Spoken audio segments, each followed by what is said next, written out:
Olá, quarto ano! Tudo bem com vocês? Hoje eu estou aqui para mais uma aula. Eu sou a professora Mary Ellen, da Escola Municipal, professor Francisco Artidório da Costa. Aula de número 5, nossa aula de hoje é de Geografia. Assunto da aula de hoje: as transformações no meio natural e suas consequências. Vocês observaram a imagem que eu coloquei aqui? O que será? O que vocês estão vendo aqui? O planeta Terra dividido ao meio. Um lado ele está muito bom, não é? Tranquilo. Olha o outro lado. É sobre essas transformações que a gente vai refletir hoje. Atividade de hoje: fazer o cabeçalho completo no caderno de língua portuguesa, assistir ao vídeo explicativo da professora sempre antes de realizar as atividades do caderno, fazer as atividades das páginas 12 e 13 do caderno no número 8 e estudar os fatos da multiplicação e divisão todos os dias. Quarto ano, vê se vocês conseguem fazer as atividades no dia para não ficar acumulando atividades, para entregar o caderno na data certa. É muito importante a realização das atividades no dia certo. Vocês, se estivessem na escola, não estariam no período da manhã realizando as atividades lá? Façam a mesma coisa em casa, realize as atividades no período da manhã, no horário de aula. Vai facilitar bastante para vocês. Histórico do desmatamento. Apesar de ser um problema atual, as ações de desmatamento antropogênico, o que é isso, quarto ano? Realizado pelo homem. Antropogênico, então, quer dizer realizado pelo homem. Acontece desde a pré-história. Durante o processo de transformação das sociedades, os homens trocaram o estilo de vida nômade, aquele que não tinha um lugar fixo para residir, pelo sedentário, que eles tinham um lugar fixo para viver. Como consequência, passaram a retirar madeiras da natureza para construir moradias e produzir combustível. Além disso, os homens pré-históricos abriram áreas para a criação de pastagens e cultivos, fazendo uso principalmente de queimadas. Em períodos da antiguidade, a madeira tornou-se tão escassa que seu valor era equivalente aos dos metais preciosos. Já no período do Brasil colônia, na época do descobrimento, a política econômica do país era voltada para a exploração do pau-brasil, o que quase levou à extinção dessa espécie. O que a gente pode observar com isso, quarto ano? Que esse problema não é de agora, né? O desmatamento ele vem desde antigamente, desde quando os homens passaram de nômade para sedentário, né? Passaram de ficar andando de um lugar para outro para um lugar fixo. Desde quando eles se tornaram sedentários, eles precisaram fazer, por exemplo, retirar madeiras da natureza para construir moradias, produzir combustíveis. Então, isso vem ao longo do tempo, né? Isso não é um problema de agora. De agora se agravou, mas isso vem, olha bem, lá no período do Brasil colônia já tivemos problema com a exploração, principalmente do pau-brasil, né? Que quase levou à extinção da espécie. Então, este é um problema que vem bastante tempo atrás. A Revolução Industrial intensificou os processos de desflorestamento. Isso porque houve a substituição do modo de produção, que era artesanal, né, feito manualmente, pelo maquinário. Consequentemente, a produção cresceu e o mercado consumidor também. Para dar conta dessa nova forma de produção, o consumo de recursos naturais aumentou desenfreadamente. E cresceu a necessidade de extração de dois tipos de produtos. Os produtos madeireiros, todo material lenhoso utilizado para serraria, estacas, lenha, poste, mourão, etc. E produtos não madeireiros são os materiais não lenhosos, como sementes, frutas, resinas, plantas ornamentais, plantas medicinais, reservas extrativistas, etc. Então a gente está vendo o que foi causando esse desflorestamento, esse desmatamento. Então isso vem acontecendo desde a pré-histórica. Aconteceu na pré-histórica, continuou na colonização, na Revolução Industrial, com as próprias instalações das indústrias precisando abrir mais espaço, com a utilização do material lenhoso, que é a madeira, e também de outros recursos naturais, como plantas, resinas e outros. Então, este é um problema que vem aumentando ao longo do tempo. Desmatamento no Brasil. As ações de desmatamento no Brasil foram desencadeadas com a exploração do pau-brasil pelos portugueses, que vendiam a madeira e sua resina, que era utilizada como tintura de tecido na Europa. Como já dito, a Revolução Industrial intensificou os processos de desflorestamento e no Brasil não foi diferente.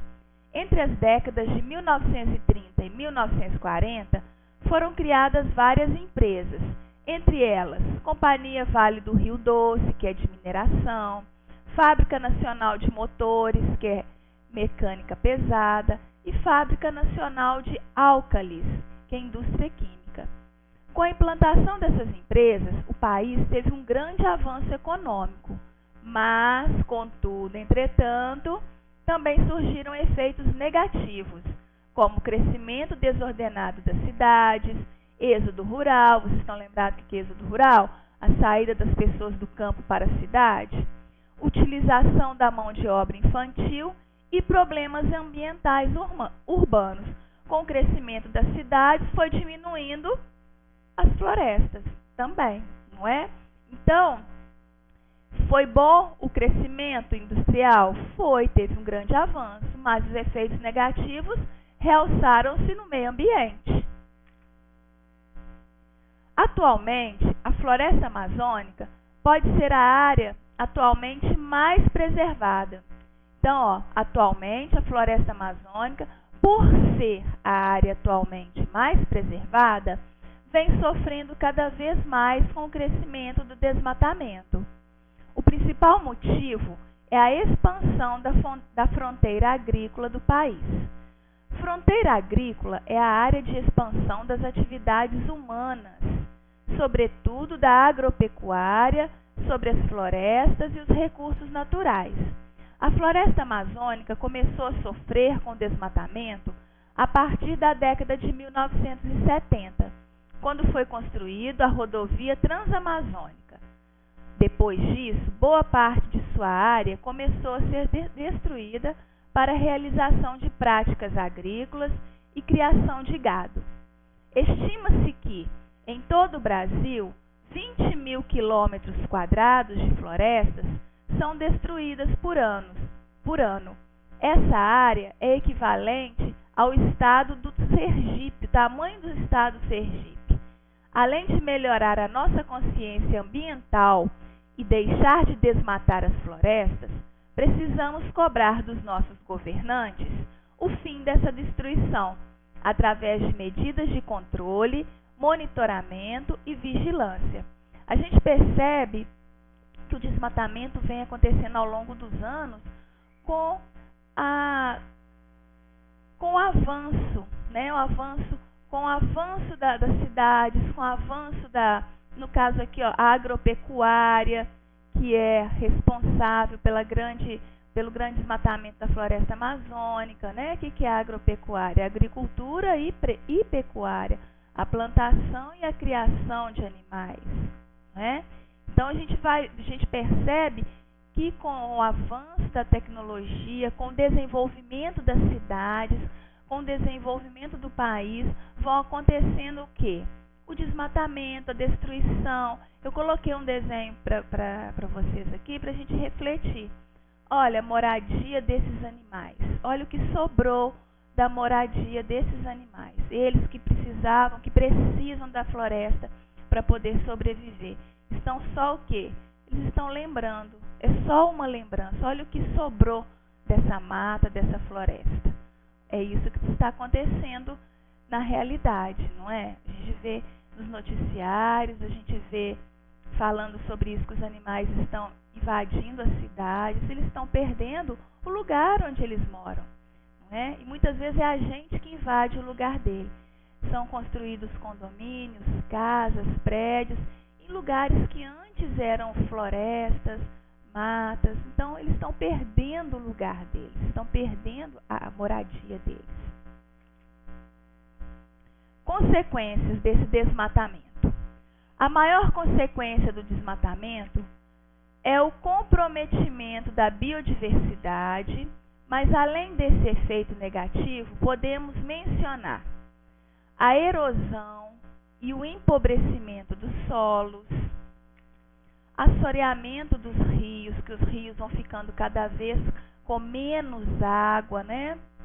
A erosão também são aquelas rachaduras que acontecem, porque se não tem árvores, se não tem plantas em volta desses rios, vai acontecendo o quê?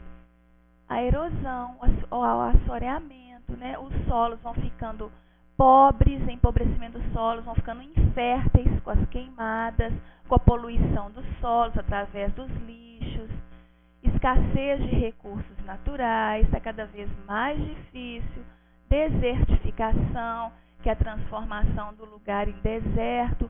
Antes era reflorestado, antes tinha bastante área verde, agora vira-se um deserto. Proliferação de pragas e doenças, porque eles não têm mais o habitat natural deles, eles vão procurar aonde eles possam se proliferar, nas cidades, entram nas casas da gente, transmitem doenças. Redução dos índices pluviométricos. O que é isso? Cada vez menos a gente vai tendo chuva, porque a gente depende das árvores para também termos chuvas, né, das florestas. Então, cada vez mais a gente está vendo que a chuva está o quê? Diminuindo. Grandes áreas desmatadas estão sofrendo com secas. Efeitos climáticos. A gente está no frio, aí no inverno de repente faz aquele sol ou vice-versa, uma tempestade muito forte. Então, efeitos gravíssimos climáticos, o efeito estufa, né? Aquele calorão, aquele abafamento que a gente convive com ele, por consequência de poluição, não é isso? Poluição das nossas cidades, que vem das fábricas, dos carros. Então, a gente sofre isso tudo com o desmatamento. Como zerar o desmatamento na Amazônia? Será que tem jeito, quarto ano? Vamos ver aqui. O fim do desmatamento da Amazônia depende basicamente de 4 linhas de atuação, que incluem implementação de políticas públicas, ambientais e efetivas e perenes, ou seja, os nossos governantes têm que fazer políticas públicas que não deixem cortar as árvores, que não deixem desmatar, fazer projetos de lei que impeçam essas coisas. Apoio a usos sustentáveis da floresta e melhores práticas agropecuárias, não é? Se precisar retirar, que seja reflorestado novamente. Restrição drástica do mercado para produtos associados a novos desmatamentos, ou seja, colocar no mercado outros produtos que não dependem de desmatar, de retirar da natureza essas árvores, né? Outros produtos alternativos. Engajamento de eleitores, que somos nós, consumidores e investidores, nos esforços de zerar o desmatamento. A gente tem que fazer a nossa parte também.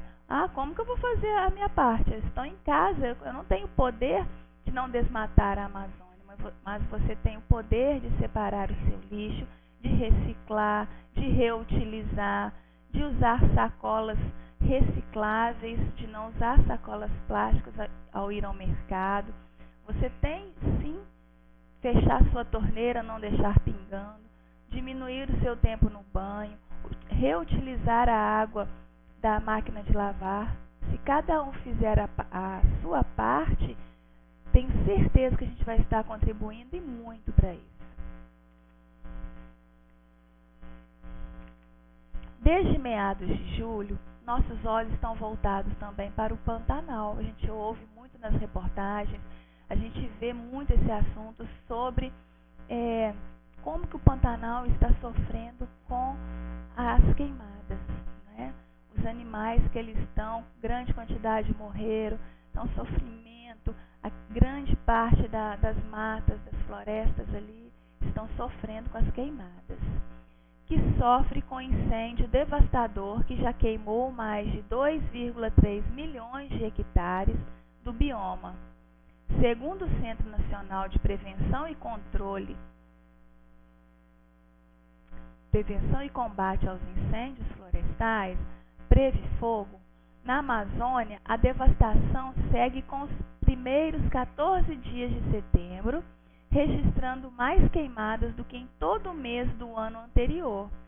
Segundo o Instituto Nacional de Pesquisas Espaciais, o INPE, para ajudar no combate à destruição do Pantanal e da Amazônia, apoie e dê voz aos movimentos que trabalham incessantemente em prol dos mesmos. Você pode fazer a sua parte sendo voluntário, doando recursos, assinando petições, se manifestando ou mesmo consumindo de forma mais consciente. É isso que eu falei com vocês. Se a gente fizer a nossa parte, cada um fazendo a parte dele, se eu fizer a minha parte aqui na minha casa, eu já vou estar contribuindo para o consumo de uma forma mais consciente. Se eu consumir somente o que eu preciso, se eu deixar de ser consumista, o que é esse consumista? Aquele que consome em excesso, né? Porque a gente consome porque é necessário. Agora, ser consumista é uma pessoa que compra em excesso para ficar guardado, para jogar no lixo. Isso sim faz toda a diferença, cada um fazendo a sua parte. Olha o que está acontecendo na Amazônia, olha o que está acontecendo no Pantanal. A queimada é uma realidade, a queimada é atual e esses animais não têm para onde ir.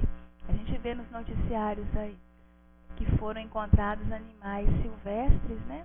Selvagens nas cidades, em casas. Por quê? O habitat deles está sendo o quê? Destruído. Então eles fogem, não tem alimento, não tem água, eles fogem para as cidades. Não é que eles querem vir para a cidade, é porque eles não têm, muitas vezes não têm outro caminho, né? Com essas queimadas, com desmatamento, eles estão invadindo aí nossas cidades. Bom, quarto ano, essa é a nossa aula de hoje. Espero que vocês tenham gostado. Quero que vocês reflitam sobre esse assunto, que se todo mundo fizer a parte, a gente consegue ajudar, não é? Agora vocês vão ler com atenção as atividades, os textos que está na aula de hoje, no caderno pedagógico, antes de realizar as atividades. Na dúvida, volte a este vídeo, retome a leitura do caderno e faça as atividades com bastante atenção. Um beijo e até a próxima aula.